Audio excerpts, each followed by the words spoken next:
चलिए जरा एक तस्वीर की कल्पना करते हैं। 20वीं सदी की शुरुआत का समय है।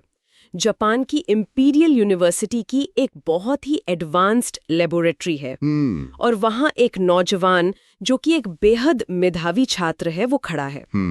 उसके चारों तरफ टेस्ट ट्यूब्स हैं और तरह तरह के रसायन हैं। बिल्कुल, मतलब वो पूरी तरह से विज्ञान की दुनिया में डूबा हुआ है। एग्जैक्टली उसका पूरा दिमाग बस इसी बात पर फोकस कर रहा है कि मॉलिक्यूल्स आपस में कैसे प्रतिक्रिया करते हैं। सब कुछ एकदम ठोस तथ्यों पर टिका है। लेकिन तभी उनकी मुलाकात स्वामी राम तीर्थ से होती है। हाँ। जो कि एक भारतीय सन्यासी थे। हाँ। और ये मुलाकात इतनी असरदार होती है कि कुछ ही समय में वो युवा वैज्ञानिक अपनी सारी टेस्ट ट्यूब्स वहीं टेबल पर छोड़ देता है।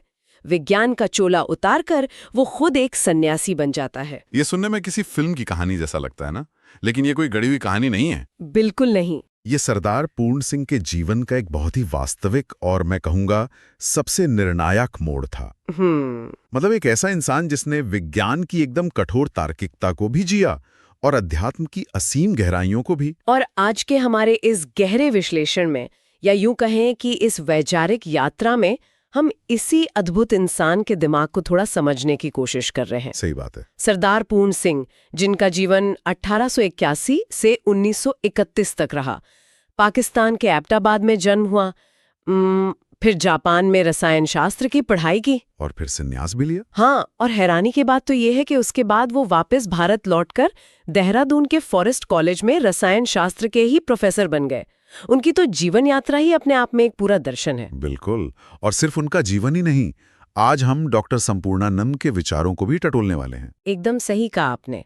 हमारा आज का मकसद यही समझना है कि एक इंसान का सच्चा चरित्र असल में कैसे बनता है, निस्वार्थ प्रेम क्या होता है, और इन सब को अगली पीढ़ी तक पहुंचाने के लिए जो हमारी शिक्षा का ढांचा है वो असल में कैसा होना चाहिए। तो चलिए इसे थोड़ा समझते हैं। पूर्ण सिंह का जीवन तो खैर हैरान करता ही है, लेकिन उनका साहित्यिक सफर मुझे और भी ज्यादा चौंकाने वाला लगता है। वो तो है, हिंदी साहित्य में जो उनका स्थान है ना, वो बहुत ही अनूठा है। मतलब उन्होंने बहुत ज्यादा पन्ने नहीं भरे, लेकिन जो थोड़ा सा लिखा उसने हमेशा के लिए अपनी एक गहरी छाप छोड़ दी। अगर मैं इसे आज के हिसाब से एक एनालॉजी दूं, तो ये कुछ ऐसा है जैसे मान लेते हैं किसी म्यूजिशियन ने अपने पूरे जीवन में सिर्फ एक ईपी रिलीज की हो। अच्छा। हाँ, मतलब जिसमें मुश्किल से 5-6 गाने हो, और उन 6 गानों के लिए ही उसे पूरी संगीत की दुनिया का सबसे बड़ा लाइफ टाइम अचीवमेंट अवार्ड मिल जाए। अरे वाह, ये तुलना बहुत ही सटीक है ना? पूर्ण सिंह ने हिंदी में केवल 6 निबंध लिखे हैं, जैसे मजदूरी और प्रेम, सच्ची वीरता और आचरण की सभ्यता।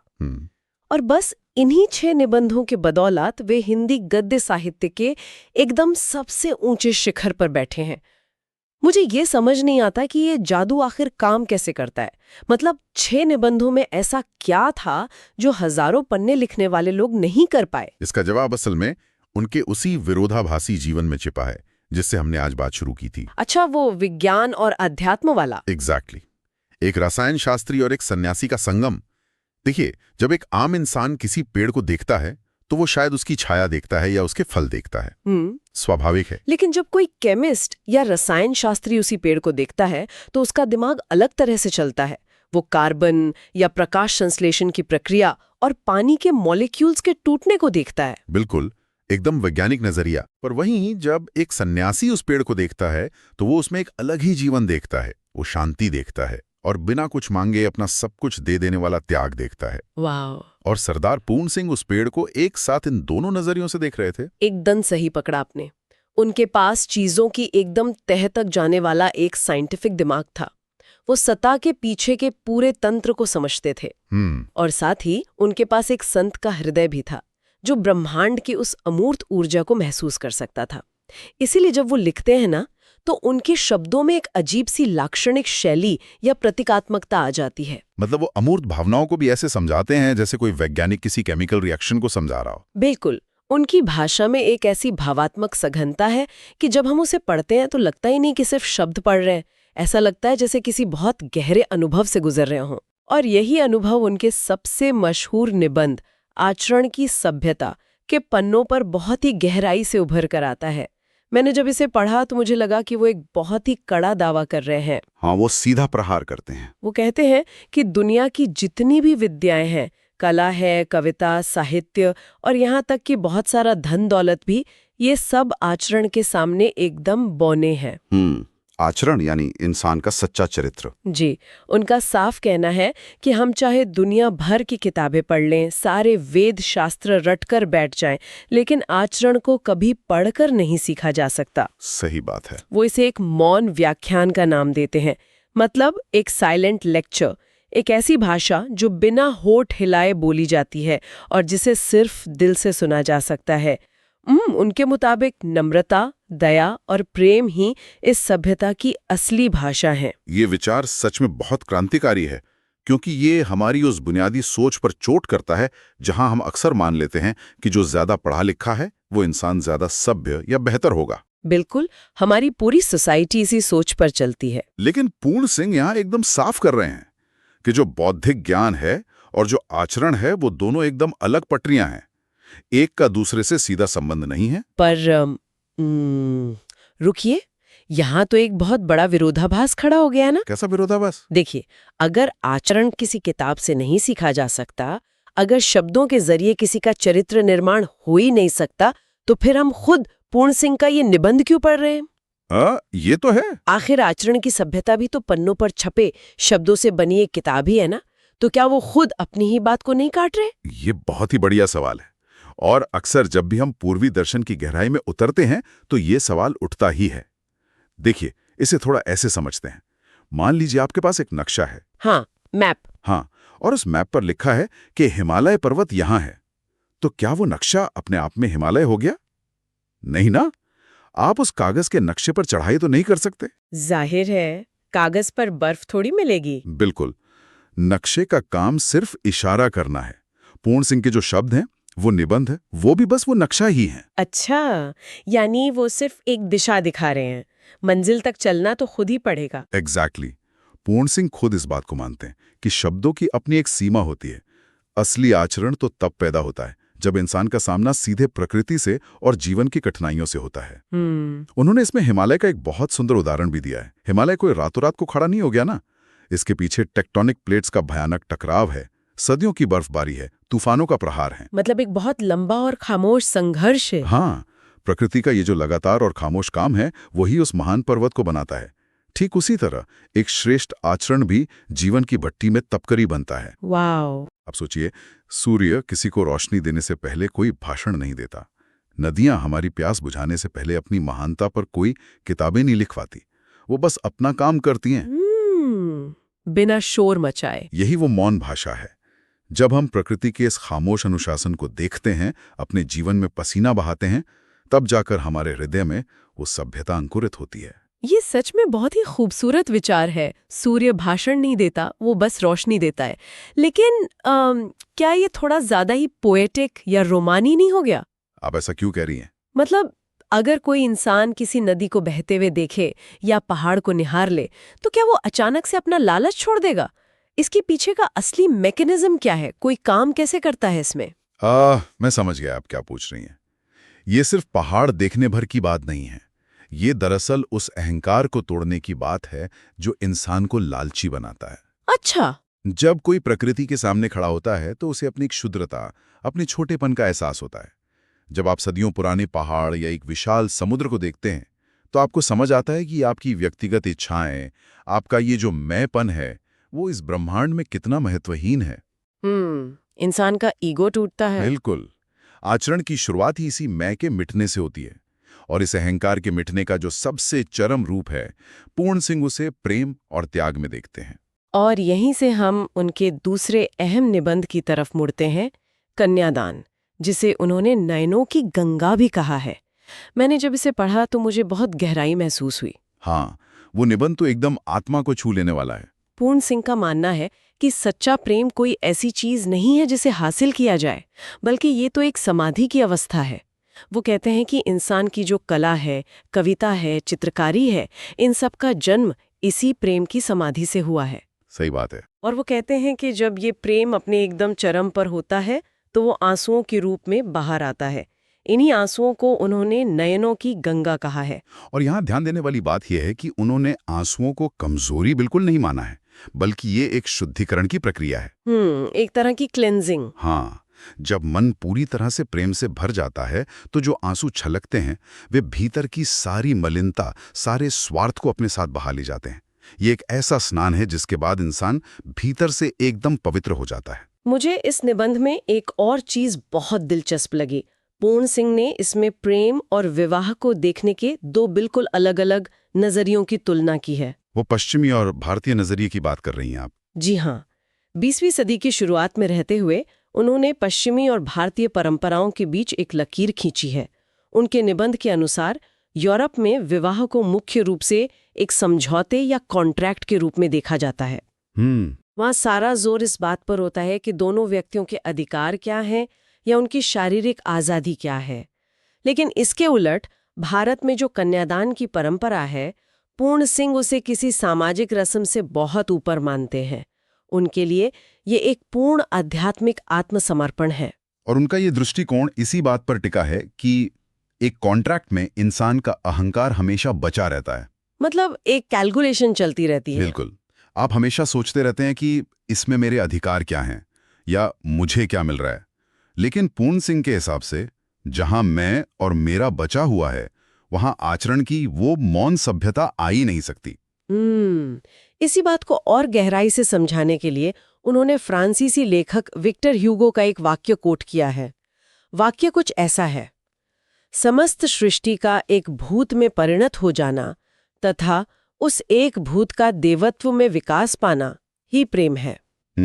अब ईमानदारी से कहूं तो ये वाक्य सुनने में बहुत भारी भरकम और संस्कृत निष्ठ लगता है। तो मतलब आम भाषा में हम इसे कैसे समझें? मैं मानता हूं कि ये अनुवाद थोड़ा जटिल जरूर है, लेकिन इसके पीछे का जो विचार है वो बहुत सीधा और गहरा है। बताइए।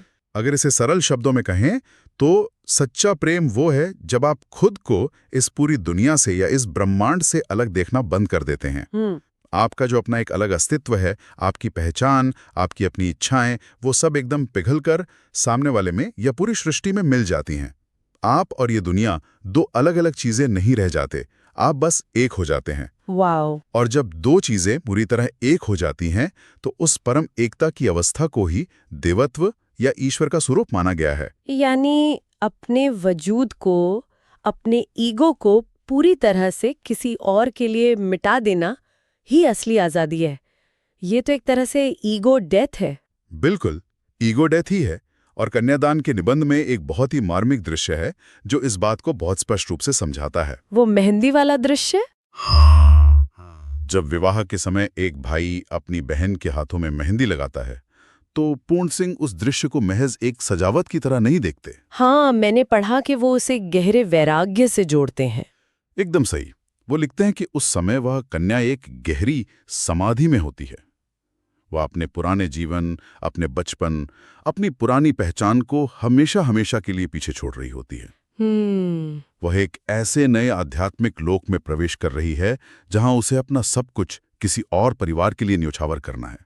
और उसका भाई जो मेहंदी लगा रहा है, उसका वो लाल रंग उस त्याग और वैराग्य की अग्नि का प्रतीक है। उफ, ये बहुत गहरी बात है। वो लाल रंग मानो चीख चीख कर कह रहा है कि यहाँ एक जीवन अपनी आहुति दे रहा है ताकि एक नया संसार बस सके।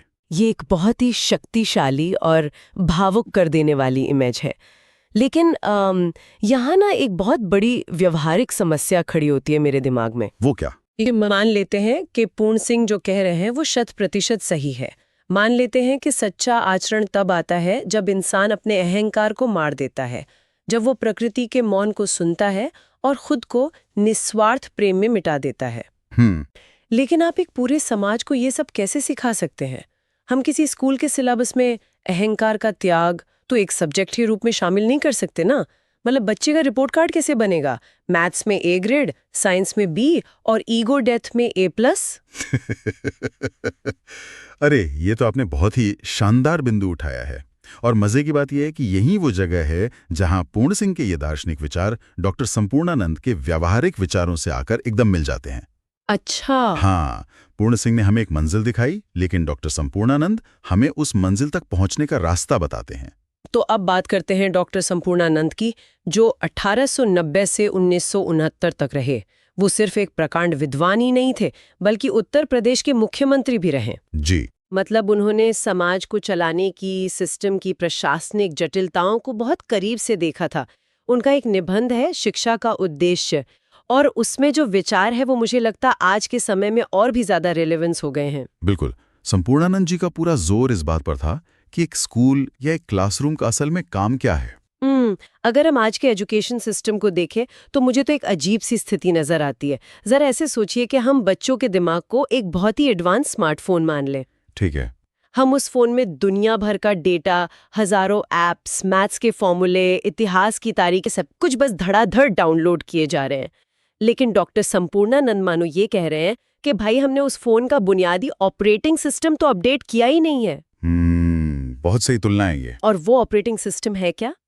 वो है बच्चे की अपनी चेतना, उसका अपना फोकस। बिना सही ऑपरेटिंग सिस्टम के सारा का सारा डेटा सिर्फ सिस्टम को क्रैश ही करेगा। मैं पूरी तरह सहमत हूँ। संपूर्णानंद जी के अनुसार शिक्षा का असली उद्देश्य सिर्फ सूचनाएं या डेटा दिमाग में ठूंसना नहीं है। उनके हिसाब से शिक्षा का अंतिम लक्ष्य है आत्म साक्षात्कार, यानी खुद को जानना। बिल्कुल, अपने भीतर के सच को पहचानना। पर सवाल फिर वही है कि ये आत्म साक्षात्कार होगा कैसे? एक क्लासरूम है, उसमें 25-30 बच्चे बैठे हैं, उनके सामने एक टीचर है, वो टीचर ये सब कैसे करे? यहीं पर संपूर्णानंद जी एक बहुत ही अनूठी बात कहते हैं। वो कहते हैं कि एक अध्यापक कोई मशीन नहीं है, न ही वो कोई डेटा ट्रांसफर करने वाला यूएसबी केबल है। एक सच्चा अध्यापक तो एक योगी की तरह होना चाहिए। योगी? एक क्लासरूम में? इसका क्या मतलब हुआ? देखिए, योग का मूल सिद्धांत क्या है? महर्षि पतंजलि ने कहा है, योग चित्त वृत्ति निरोध, यानी मन के भटकाव को रोकना। एग्जैक्टली। संपूर्णानंद जी कहते हैं कि एक टीचर का सबसे पहला काम अपने छात्र के चित्त को, उसके माइंड को एकाग्र करना है, फोकस करना है। जब तक बच्चे का मन शांत और एकाग्र नहीं होगा, वो किसी भी ज्ञान को गहराई से पकड़ ही नहीं सकता। ये तो है। अगर मन यहां वहां भटक रहा है, तो आप दुनिया की सबसे बेहतरीन किताब भी उसके सामने रख दें, उसे नहीं समझेगा। ये बात तो एकदम लॉजिकल है, लेकिन इस एकाग्रता का उस आचरण या त्याग से क्या लेना देना है जिसकी बात पूर्ण सिंह कर रहे थे? इसका सीधा संबंध है।